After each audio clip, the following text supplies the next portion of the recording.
Margaret lived in a quiet town on the edge of Ohio. Her life was simple but lonely.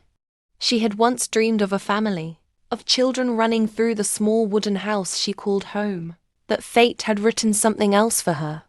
Years had passed, and now in her late 40s, Margaret had accepted that she would never be a mother. One cold evening in November, as the wind howled against the empty streets, Margaret was returning from the grocery store. The night was silent, except for the crunch of leaves beneath her boots. As she passed the steps of the old church near her house, a faint cry pierced the silence. She froze.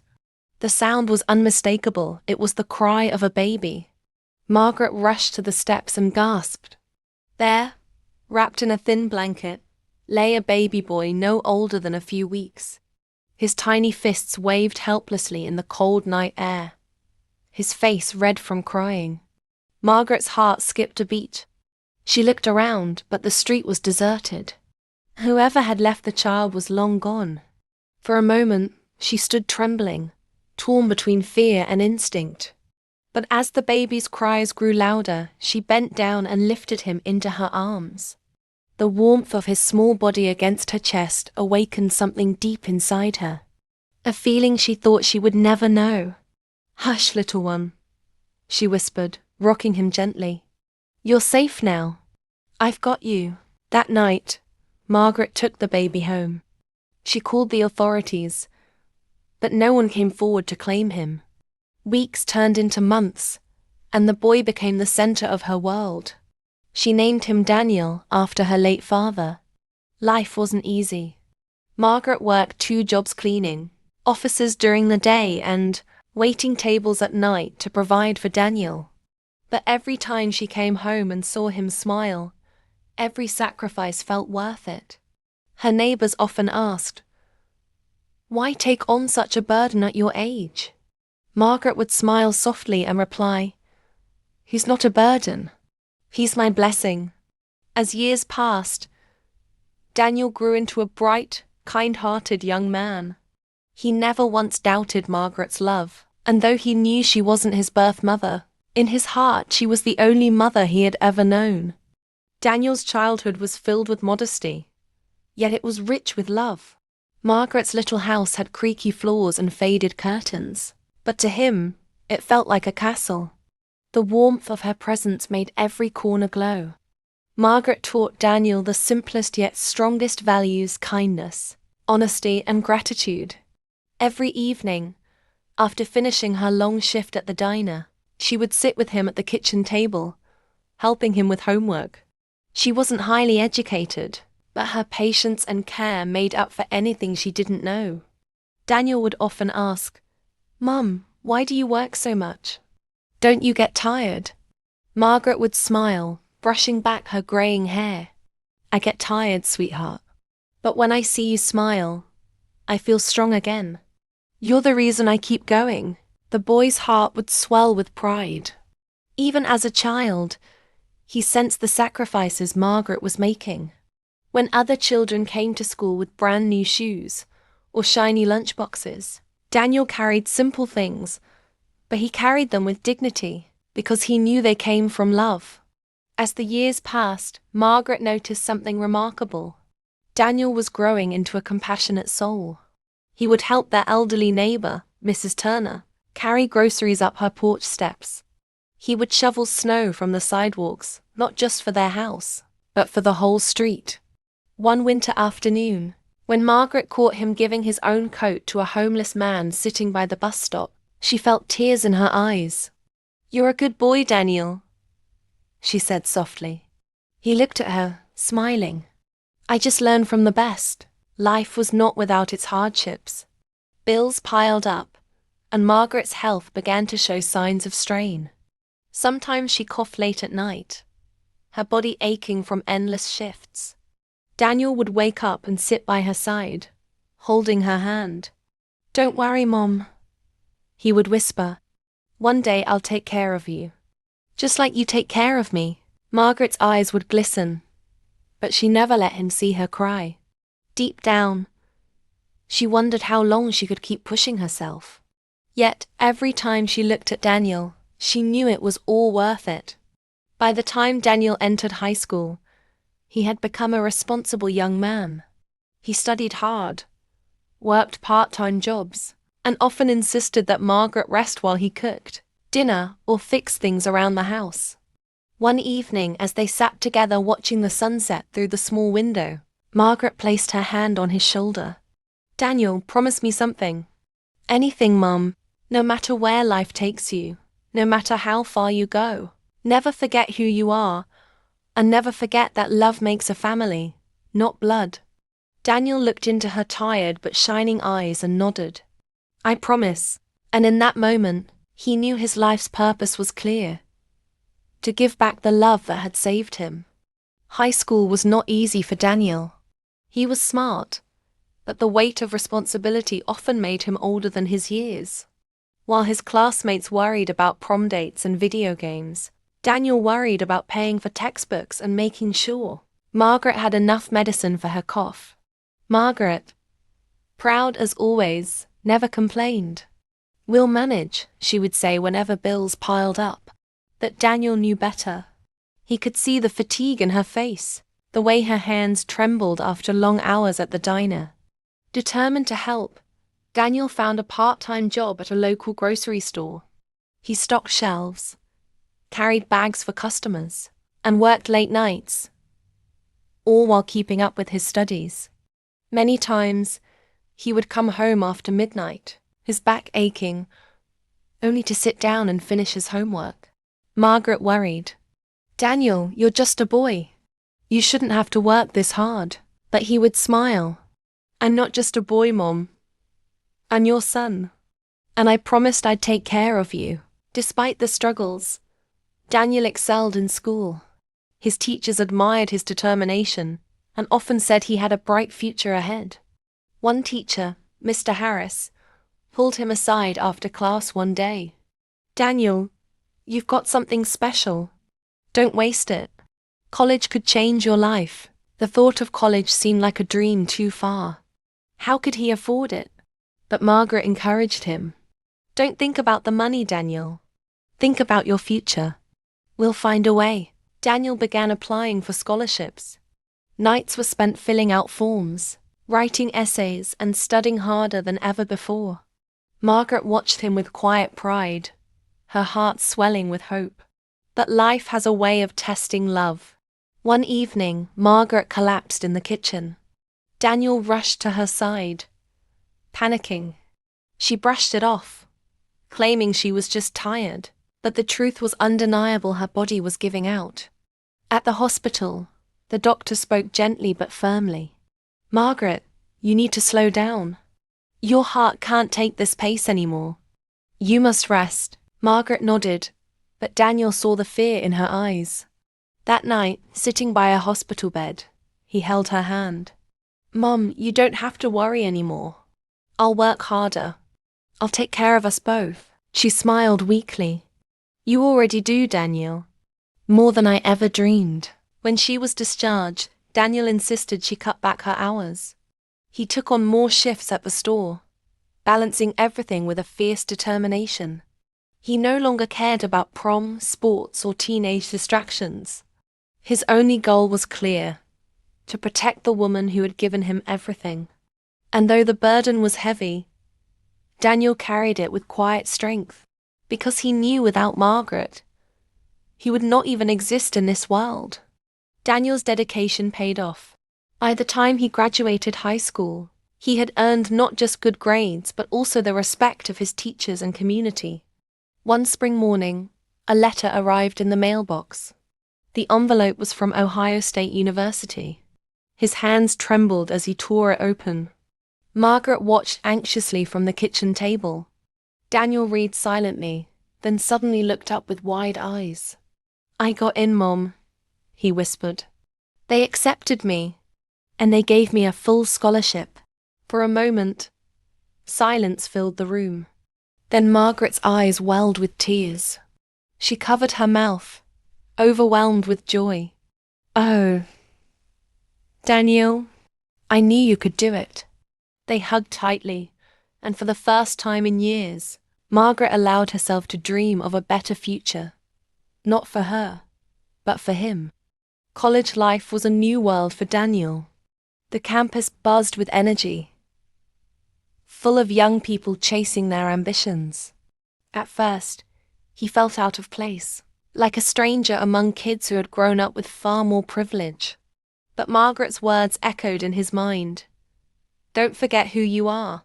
So he worked hard, balancing classes with part-time jobs. He studied late into the night, often calling Margaret to tell her about his day. She listened eagerly, her heart swelling with pride at every story. Yet, despite the distance, Daniel worried about her. He knew she was alone, her health fragile. On weekends, instead of going to parties, he would take the bus back home just to cook her meals, clean the house, and make sure she was okay. Daniel, you don't have to come home every weekend, Margaret would protest gently. But he always replied, You raised me, Mom. Taking care of you isn't a duty, it's my honor. Years passed, and Daniel grew into a confident young man with a strong sense of purpose. He majored in social work, inspired by Margaret's selflessness. If I can give others the kind of love you gave me, he once told her, then my life will mean something. By the time he graduated college, he had already secured a position at a community outreach center. He wanted to help children who had been abandoned or neglected, children who needed someone to believe in them, just as Margaret had believed in him. The day of his graduation, Margaret sat in the audience, frail but glowing with pride. When Daniel walked across the stage to receive his diploma, he searched the crowd until his eyes found hers. He lifted the diploma high, silently dedicating it to the woman who had given him everything. After the ceremony, he knelt in front of her wheelchair and whispered, This is for you, Mom. I am who I am because of you. Margaret's trembling hand touched his cheek. No, Daniel, she said softly. You are who you are because of the man you chose to be. I only gave you love. You turned it into greatness. For Daniel, it was the beginning of a new chapter, but also the beginning of fulfilling the promise he had made long ago, to be her strength in her old age. Life seemed to settle into a steady rhythm. Daniel worked tirelessly at the community center, counseling troubled kids, guiding teenagers who felt lost, and offering hope to children abandoned like he once had been. Every time he looked into their eyes, he remembered the cold November night when Margaret had found him. It gave him purpose, and he poured his heart into his work. At home, however, Margaret's health continued to decline. Her steps grew slower, her breath shorter. Sometimes she would sit by the window for hours, lost in thought. Daniel noticed everything. One evening he came home early from work and found her struggling to reach a jar from the top shelf. He rushed forward, gently taking it from her hands. Mom, you shouldn't be climbing or stretching like that. She smiled faintly. Old habits die hard. Daniel placed the jar on the counter, then turned to face her. I want you to know something. Everything I do, every kid I help, every life I touch, it's all because of you. You gave me love when you had nothing else to give. That's why I'll never leave you alone. Margaret's eyes glistened. Daniel, you've already given me more than I ever dreamed of. When I found you, I thought I was saving you. But the truth is you saved me. Those words stayed with Daniel, echoing in his heart. As the months passed, Margaret's health required more care. Daniel adjusted his work schedule, often declining promotions so he could spend more time at home. His colleagues admired his devotion. Some even offered to help, but Daniel always said, She took care of me when I was helpless. Now it's my turn. One particularly cold winter, Margaret fell seriously ill. The doctor recommended she be placed in assisted living, but Daniel refused. She's my mother. Her place is with me. So he transformed their small home into a place of comfort. He bought medical equipment, learned how to manage her medication, and even cooked special meals to keep her strength up.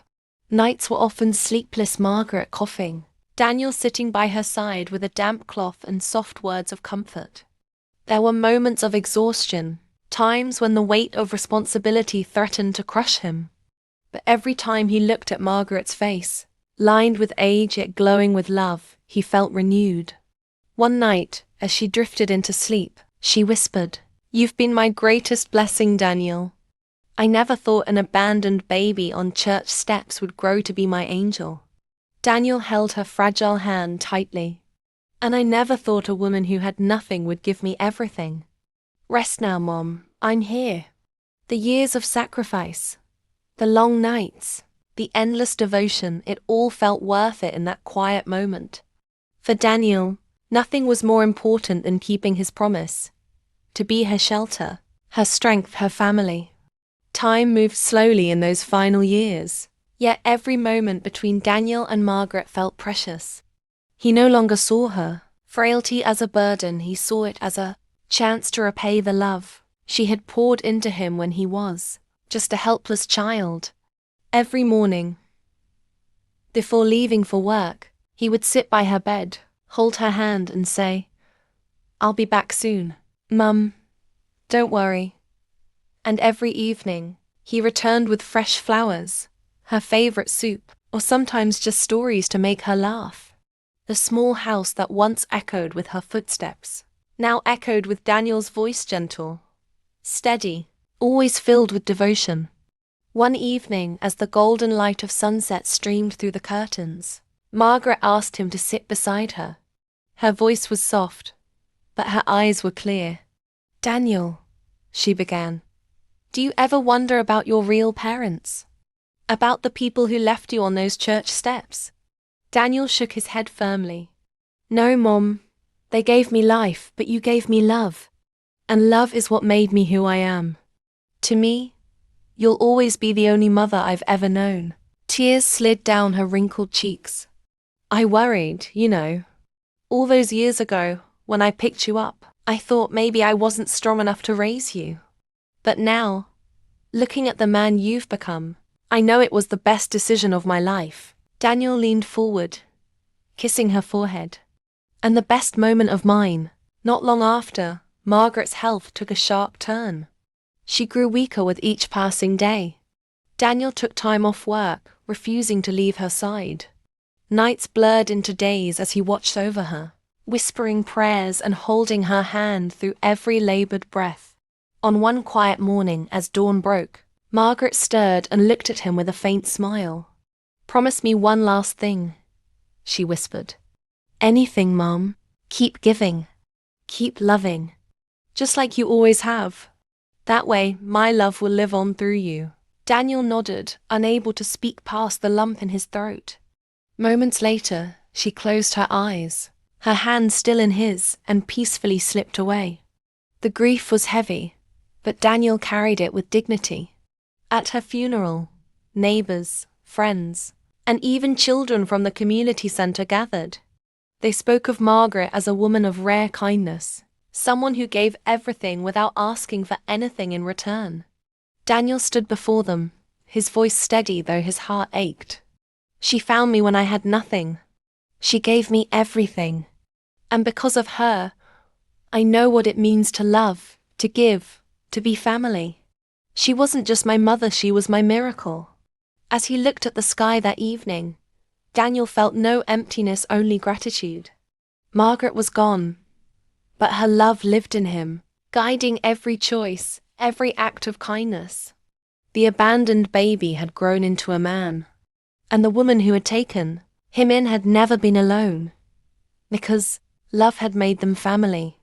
After Margaret's passing, Daniel's world felt quieter, almost hollow. The house that once brimmed with her gentle presence seemed unbearably still. At first, he wandered through the rooms like a man lost in a dream, half expecting to hear her call his name from the kitchen or see her sitting by the window with a cup of tea. Grief sat heavy on his chest, yet beneath it burned a determination. Margaret had given him more than life, she had given him purpose. And now, honoring her memory meant living that purpose fully. Daniel threw himself into his work at the community center. He mentored children, visited struggling families, and opened his door to kids who had nowhere else to go. Each time he saw a frightened child sitting in his office, he remembered himself on those church steps, and Margaret's arms lifting him from the cold. One evening, after counseling a boy who had been abandoned by his parents, Daniel walked home beneath the quiet glow of streetlights. He whispered into the night, "I'll keep my promise, Mom. I'll keep giving."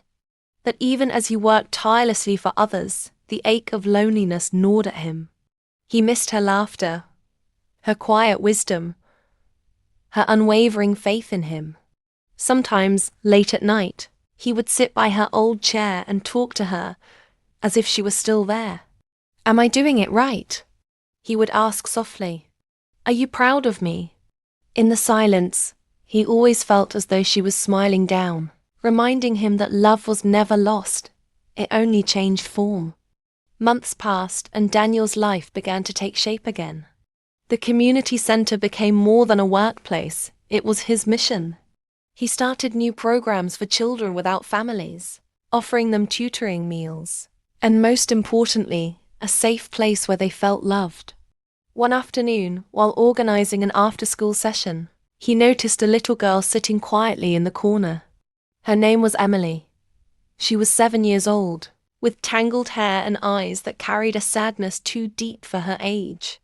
She barely spoke, but Daniel recognized that look, the same emptiness he once carried as a child.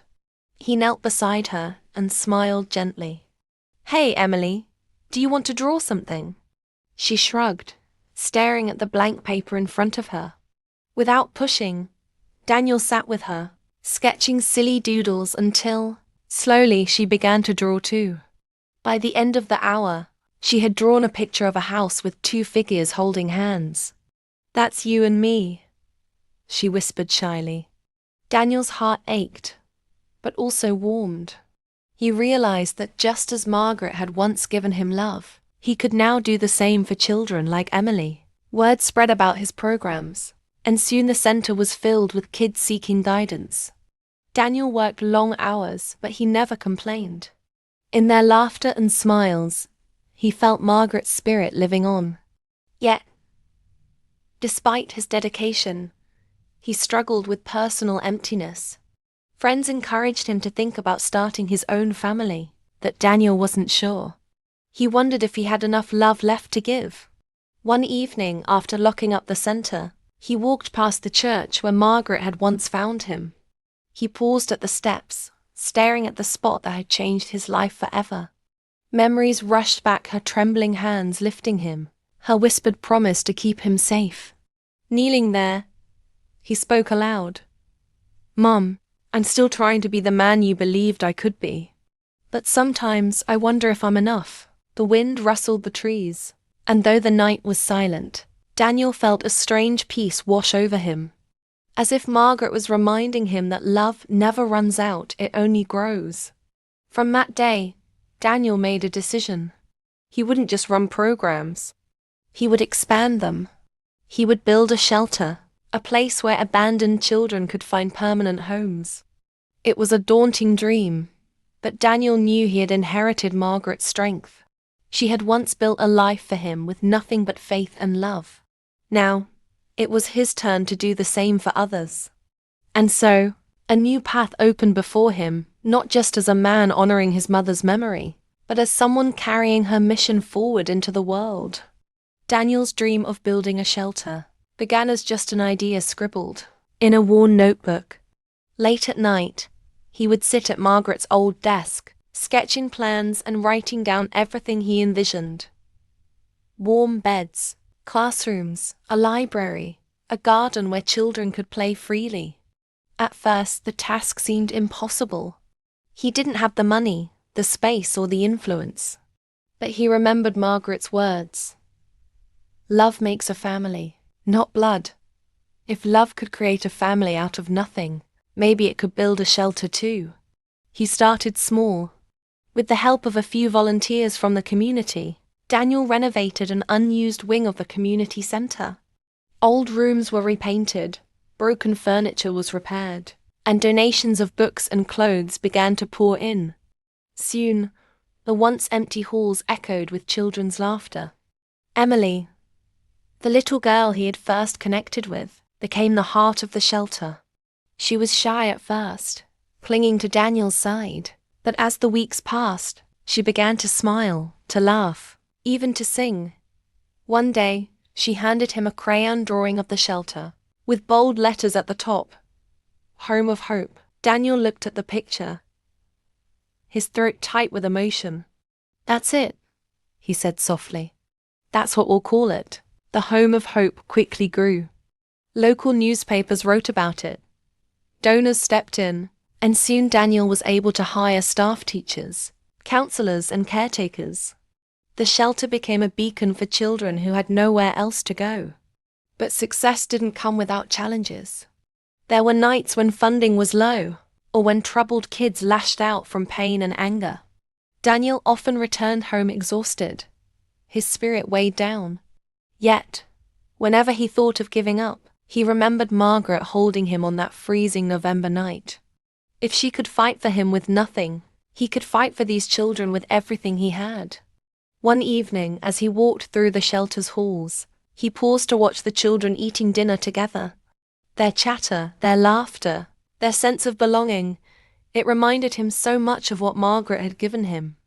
Emily noticed him standing there and ran over.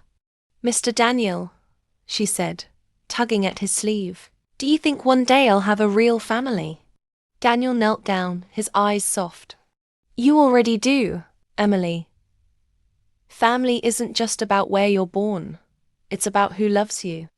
And here you're loved more than you know." Her smile, innocent and pure, lit up the room. That night, as Daniel closed the shelter's doors, he whispered to himself, "This is for you, Mum. Every child here is a piece of your love living on." The Home of Hope wasn't just a building. It was Margaret's legacy carried forward through Daniel's hands, heart, and unwavering devotion. The morning came quietly, with the sun painting the horizon in soft gold and pink. Daniel woke in the armchair beside Grace's bed, his head heavy from exhaustion. The room was still, the kind of stillness that feels sacred. He looked at Grace and immediately sensed something was different. Her chest rose and fell, but faintly, as if each breath was a delicate thread tying her to this world. "Grace?" Daniel whispered, moving closer. Her eyes fluttered open, cloudy with weakness but still carrying the warmth he had known all his life. "Daniel," she said softly, almost as if she had been waiting for him to wake. "I'm here," he replied, clutching her hand. His voice trembled as if he could hold her to life with the sound alone. "I'm so proud of you," Grace whispered. "You've given me more joy than I ever dreamed I'd have. Promise me, you'll live bravely when I'm gone." Daniel shook his head, tears blurring his vision. "Don't talk like that. Please, Grace. I can't imagine this world without you." Grace smiled faintly. "You won't have to. I'll always be with you. In the way you treat others. In the way you love. In the way you live. I'll never truly leave." Daniel bent down and rested his forehead against hers. His tears slipped onto her cheeks, mixing with her own. "I promise," he whispered hoarsely. Her breathing grew slower, more shallow, and then, with one final soft exhale, Grace slipped peacefully into eternal rest. Her hand went limp in Daniel's grasp. For a moment the world stood still. Daniel couldn't move. He sat frozen, staring at the woman who had been his savior, his mother, his world. Then the grief hit him like a crashing wave. He clutched her hand to his chest, sobbing uncontrollably. "You can't leave me," he cried. "Not you. Not you." The hours that followed were a blur. The neighbors came, offering their condolences, but Daniel barely heard them. The house felt unbearably empty without Grace's gentle presence. Every corner echoed with her memory: the rocking chair where she once knitted, the kitchen that smelled of her cooking, the garden she had tended with love. At the funeral, the entire town gathered. Grace had been known for her kindness, and everyone had a story about her generosity. Daniel stood by her casket, numb, his heart aching with every word spoken about the woman who had changed his life. When it was time to say his final goodbye, Daniel placed a single white rose on her coffin. His voice broke as he whispered, "Thank you for everything, Grace. I'll love you forever." The earth closed over her, and Daniel felt as though part of himself had been buried with her. Yet, deep inside, he also felt her presence gentle, reassuring, urging him to keep moving forward. Grace was gone, but the love she had given him remained. It was the love that would carry him through the darkness ahead. The days after Grace's passing felt endless. Daniel wandered through the house like a ghost, each room whispering memories of her. He would walk into the kitchen expecting to hear her humming, or glance toward the porch and half expect to see her rocking gently in her favorite chair. But there was only silence, an aching silence that pressed heavily on his heart. At night, sleep rarely came. He often found himself sitting at the old wooden table, staring at the photo of Grace that rested in a frame by the window. It was a picture taken years ago, her smile wide and warm, the very essence of who she was. Daniel would trace the edges of the photo with his fingers and whisper, "I hope you're proud of me, Grace. I don't know how to do this without you." Neighbors checked in often. Mrs. Thompson, an elderly woman from down the street, brought him meals. Mr. Reed, the local pastor, stopped by to offer words of comfort. "She raised you well, Sam," the pastor said gently. "Her legacy lives on in you." But despite their kindness, Daniel felt adrift.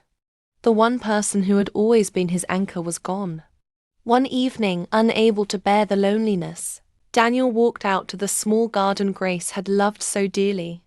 The flowers she had planted still bloomed, vibrant and alive as if untouched by loss. Daniel knelt by the rose bushes, his hands trembling as he touched the petals. He remembered how Grace would spend hours here, talking to the plants as though they were friends. "She loved you all," Daniel said softly, almost as if the flowers could hear him. "And I'll take care of you for her." It was then he realized keeping Grace's memory alive didn't mean clinging to the past with sorrow. It meant honoring her by continuing the life she had built, by spreading the same love and kindness she had shown him. The next morning, Daniel began a new routine. He woke early, just as Grace used to, and tended the garden. He fixed the old rocking chair on the porch, determined to preserve the things that mattered to her. Slowly, the emptiness of the house began to feel less like a void and more like a space, filled with echoes of love. Still, there were nights when grief would overwhelm him. On those nights, he would close his eyes and remember Grace's words. "You'll never lose me.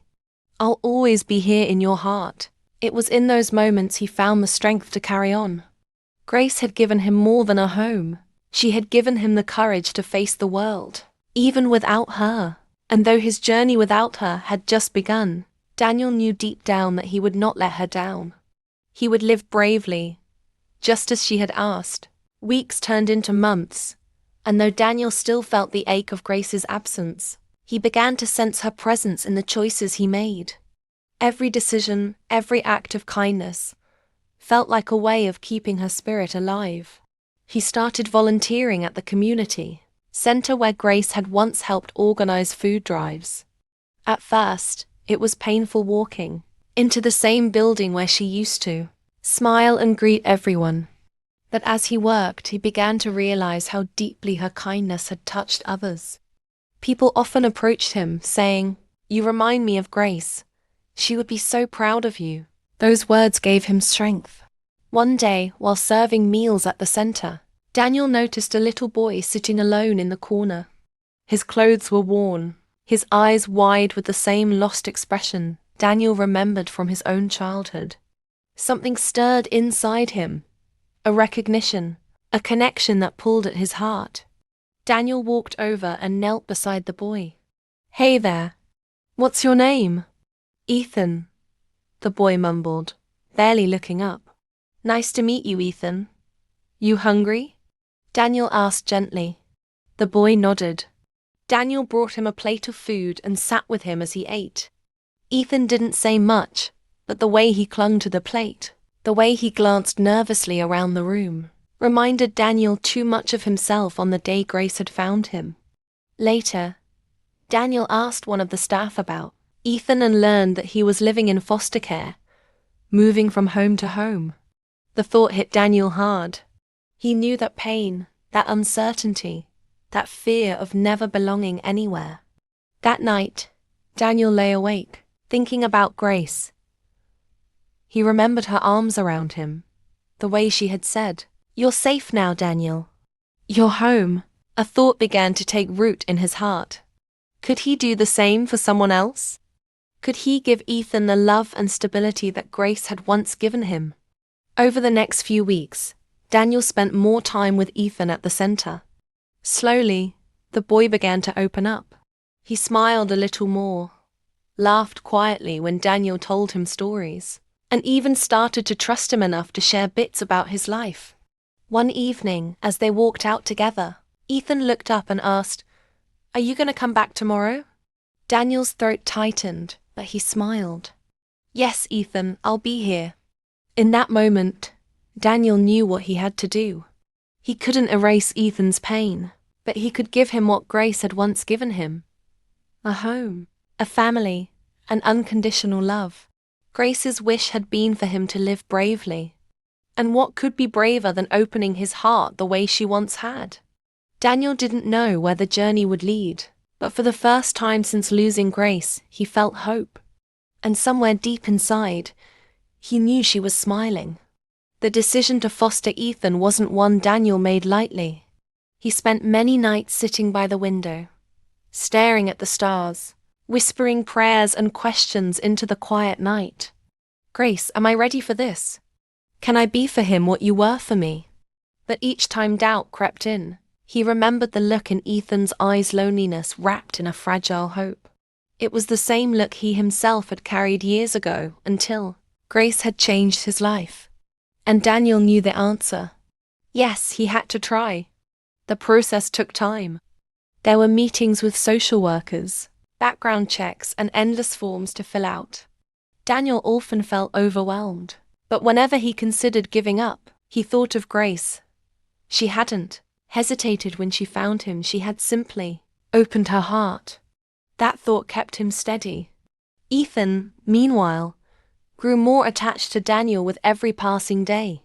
He would wait eagerly at the community center, his small face lighting up whenever Daniel walked through the door. They began to share routines, playing catch in the park, reading books at the library, even cooking simple dinners together. For the first time in years, Daniel felt his home filling with laughter again. One evening, as they sat at the table, Ethan looked up shyly and asked, "Do you think I could stay with you forever?" The question pierced Daniel's heart. He reached across the table and held Ethan's hand gently. "That's what I'm working on, buddy. I want you here with me." Tears welled in Ethan's eyes, but this time they weren't from sadness, they were from hope. Finally, after months of waiting, the day came when the social worker called. "Mr. Hayes," she said with a smile in her voice. "It's official. Ethan is now under your foster care. If all goes well, adoption will follow." Daniel's chest tightened with emotion. He thanked her and hung up the phone, then turned to Ethan, who was playing with a toy car on the floor. "Ethan," Daniel said softly, kneeling beside him, "how would you feel about coming home with me for good?" The boy froze, eyes wide, then threw his arms around Daniel's neck. "Really? You mean it?" Daniel hugged him tightly, his throat too thick to speak. Finally, he whispered, "Yes, Ethan, you're home now."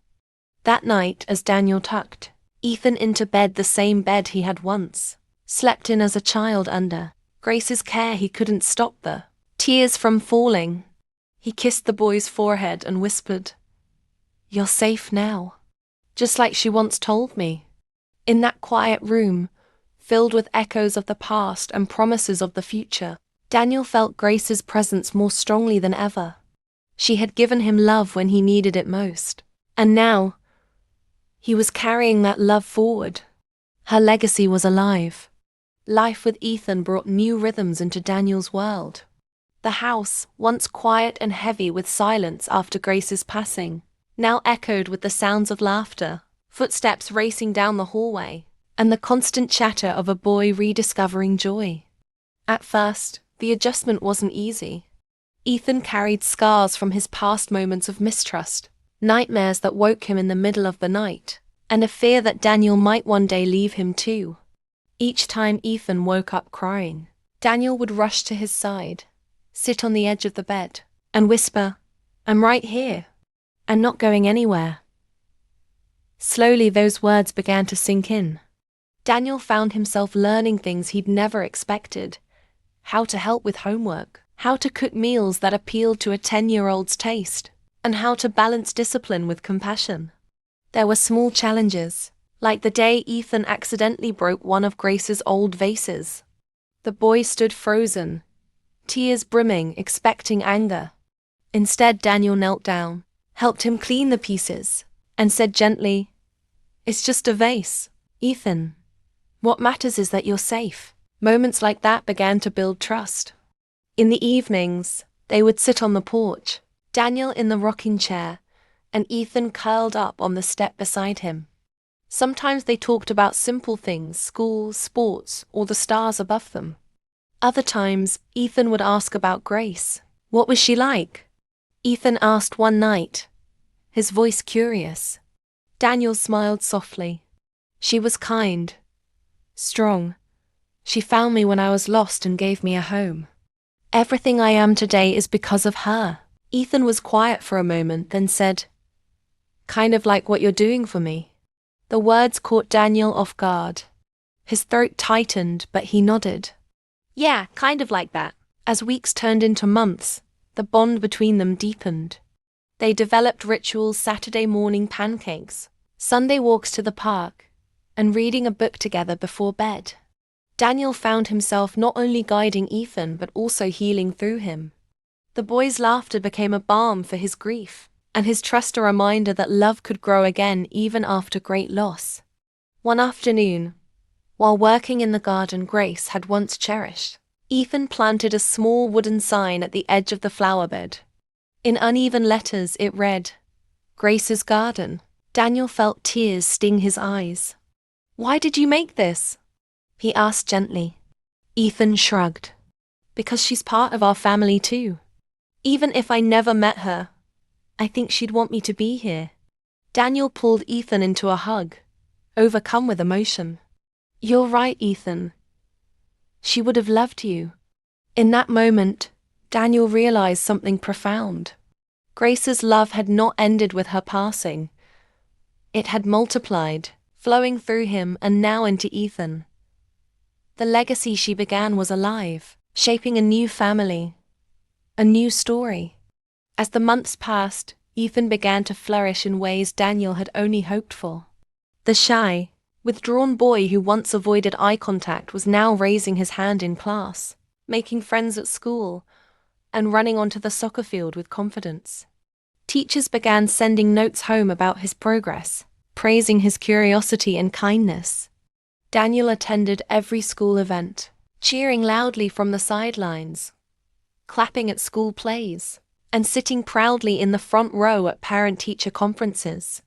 Each time Ethan spotted him in the crowd, his face would light up with a smile that reminded Daniel of the day Grace had first smiled at him. That same feeling of belonging was now reflected in Ethan's eyes. One afternoon, after a particularly exciting soccer game, Ethan ran over to Daniel, sweaty and breathless. "Did you see that goal?" he asked eagerly. Daniel ruffled his hair with a laugh. "Of course I did. You were incredible out there." Ethan grinned, his cheeks flushed. "I didn't think I could do it, but I heard your voice cheering for me, and it made me want to try harder." Daniel's heart swelled. "That's because I believe in you, Ethan. Always."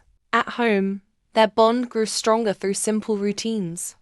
Homework sessions turned into teaching moments where Daniel learned patience and Ethan learned perseverance. Dinner became a time of shared laughter, where stories about school mingled with memories of Grace. Together, they kept her presence alive, her recipes, her sayings, her values woven into the fabric of their everyday life. But it wasn't just the little victories that mattered, it was the healing. Ethan's nightmares became less frequent, his trust in Daniel more complete. One night, after a bad dream, he climbed into Daniel's room and whispered, "Can I stay here tonight?" Daniel made space for him on the bed and held him close. "Of course, buddy. You're safe."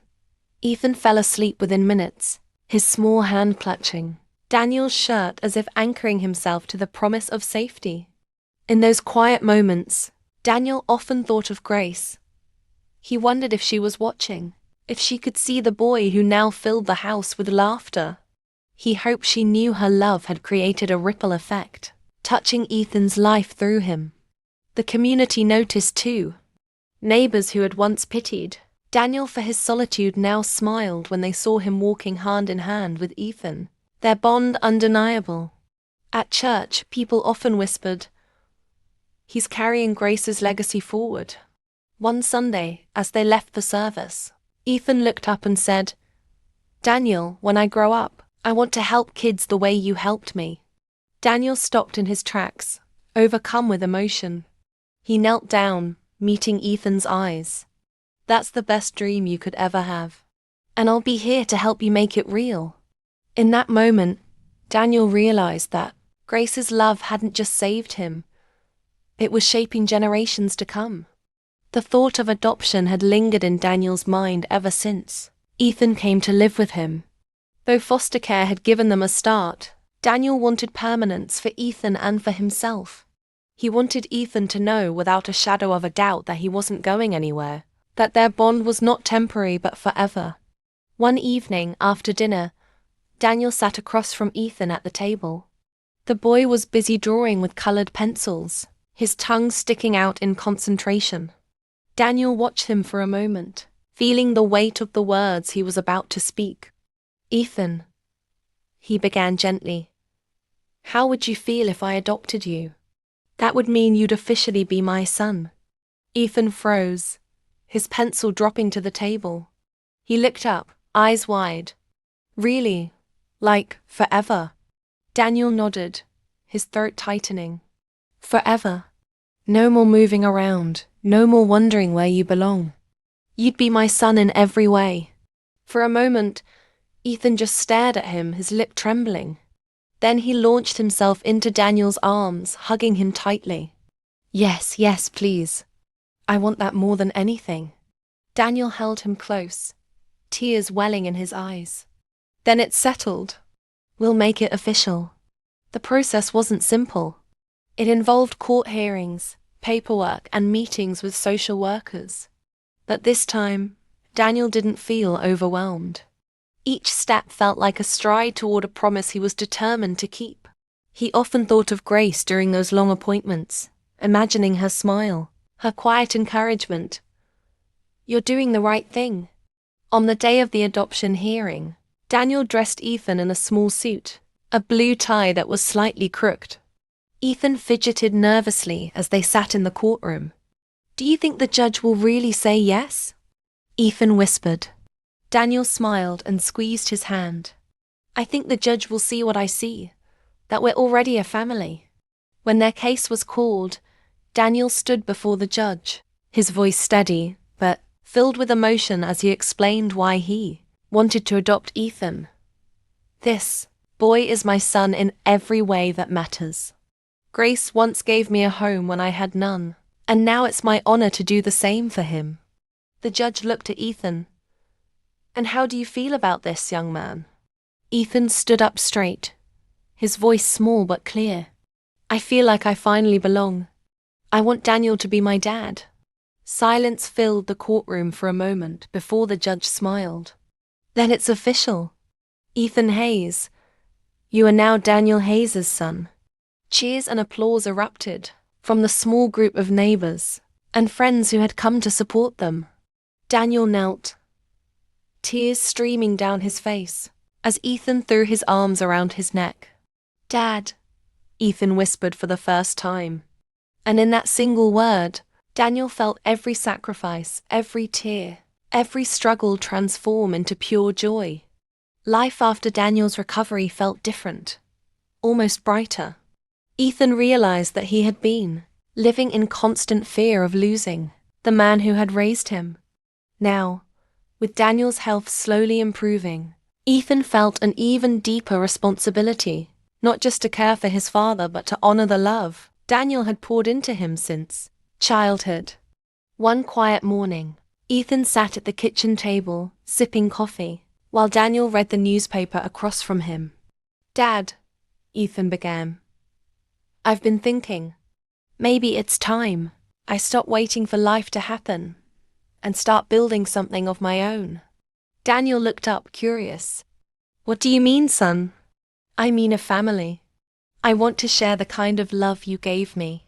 I want my children to grow up knowing the same lessons you taught me. That kindness, sacrifice, and love matter more than anything." Daniel's eyes softened, pride shining through. "That's the best thing I could ever hope for. You've grown into a man I'm proud to call my son. And whoever becomes part of your family will be blessed to have you."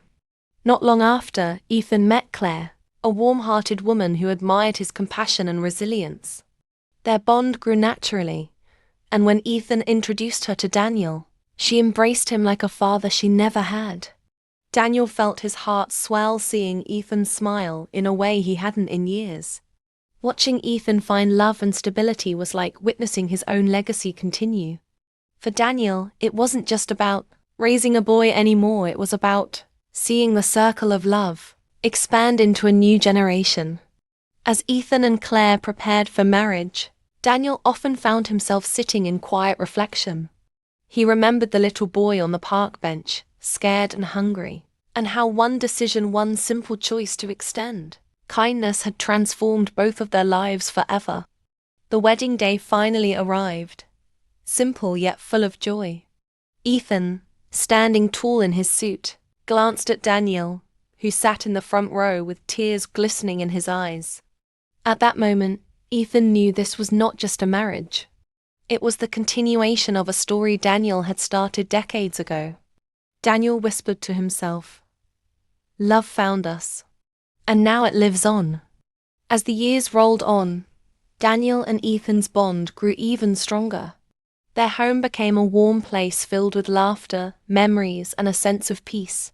Ethan was now in his mid-30s, and Daniel was entering his late 70s. The lines on Daniel's face deepened, but his spirit remained youthful whenever Ethan was around. One summer evening, the two of them sat on the porch, watching the sun set over the quiet neighborhood. Daniel's voice broke the silence. "Ethan, do you ever wonder what life would have been like if we hadn't found each other that day?" Ethan looked at him with a tender smile. "I don't let myself wonder that, because I can't imagine a life without you. Dad, you gave me everything I never thought I deserved: love, stability, and a home. I'll spend the rest of my life making sure you never regret that choice." Daniel's eyes watered. He reached over and squeezed Ethan's hand. "You already have, son. Every day since you walked into my life, you've given me more joy than I could ever put into words." In time, Ethan started a small family of his own. He married a kind woman named Claire, who embraced Daniel like her own father. Their children grew up hearing stories of how Daniel had found Ethan as a lost little boy and raised him as his own. The grandchildren adored their grandfather, climbing onto his lap to listen to the same old stories again and again. Daniel's health eventually began to decline, as it does with age. But he was never alone. Ethan, Claire, and their children were always there, caring for him, surrounding him with love. On Daniel's last day, he lay in bed with Ethan by his side, holding his hand tightly. With a weak smile, Daniel whispered, "I was never alone, Ethan. Not after you came into my life. You were the best gift I ever received." Tears streamed down Ethan's face as he kissed his father's hand. "And you were mine, Dad, always." Daniel passed peacefully, leaving behind a legacy not built on wealth or fame, but on love, sacrifice, and family. Ethan carried that legacy forward, teaching his own children the same lesson he had learned. That family isn't always about blood. It's about the bonds of love, trust, and compassion. And so, the story of Daniel and Ethan lived on, told from one generation to the next, reminding everyone that sometimes, the people we choose become the greatest family of all.